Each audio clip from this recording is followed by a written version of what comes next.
తుండ మహాకాయ కోటి సూర్య సమప్రభ నిర్విఘ్నం కురు మే దేవ సర్వకార్యేషు సర్వదా వేకదంతాయ విద్మహే వక్రతుండాయ ధీమహి తన్నో దంతు ప్రచోదయ. హాయ్ ఫ్రెండ్స్, అందరికీ గురు పౌర్ణమి శుభాకాంక్షలు. మీ అందరూ బాగుండాలని కోరుకుంటూ ఆ గురువుల ఆశీర్వాదం మీ అందరికీ ఉండాలని కోరుకుంటున్నాను. ఇప్పుడు మేము ఈరోజు బాబా గుడికి అయితే మేము వచ్చేసినాము. నేను మా ఫ్రెండ్స్ అంతా ఫ్రెండ్స్ పిల్లలు అఖిలాండ కోటి బ్రహ్మాండ నాయకుని రాజాదిరాజ యోగి రాజ పరబ్రహ్మ సచ్చిదానంద సద్గురుం సాయినాథ్ మహారాజుకి జై.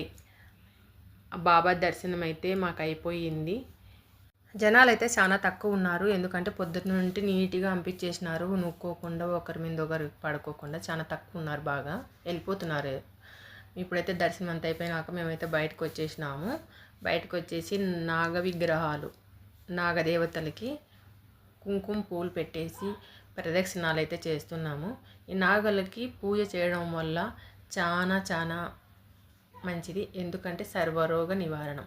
అంటే నాగలికి పూజ చేయడం వల్ల ఏ దోషాలు ఉండవు, చాలా మంచిది. 9 వారాలు కానీ 11 వారాలు కానీ మనం ఓపికంటే చేసుకుంటే చాలా మంచిది. ఇప్పుడైతే పూజ అయిపోయింది. పిల్లలంతా ఫోటోలకి అయితే పోజులు ఇస్తారు చూడండి. ఇప్పుడు మేమందరం ఫోటోలు దిగినాము. ఫోటోలు దిగేసి ఇక్కడ పంచామృతము లడ్డు ప్రసాదం అయితే పంచుతున్నారు. పంచామృతం తీసుకొని ఇప్పుడు బూందీ లడ్డు అయితే తీసుకున్నాము.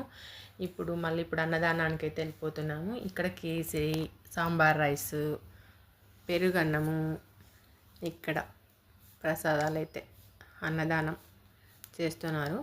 ఇప్పుడు అందరం పెట్టించుకొని వచ్చినాము చూడండి. ఒకసారి ఉన్నాము. ఇల్లు చూడండి ఏం చేస్తారు, ఒక్కరికొక్కరు తినిపించుకుంటారనమాట. బెస్ట్ ఫ్రెండ్స్ వీళ్ళిద్దరు, బెస్ట్ కపుల్స్ లాగా ఉంటారు. చూడండి, మా సావిత్రి అయితే ఓట్నే చూస్తుంది, మా ఫ్రెండ్ సావిత్రి. వీళ్ళిద్దరూ ఈ పొట్టోళ్ళిద్దరూ ఫ్రెండ్స్, బెస్ట్ ఫ్రెండ్స్. ఏ మొగలు పడుతున్నారు చూడండి. ఒకరికొకరు తినిపించుకుంటారు. Thank you for watching. Like చేసి సబ్స్క్రైబ్ చేయండి.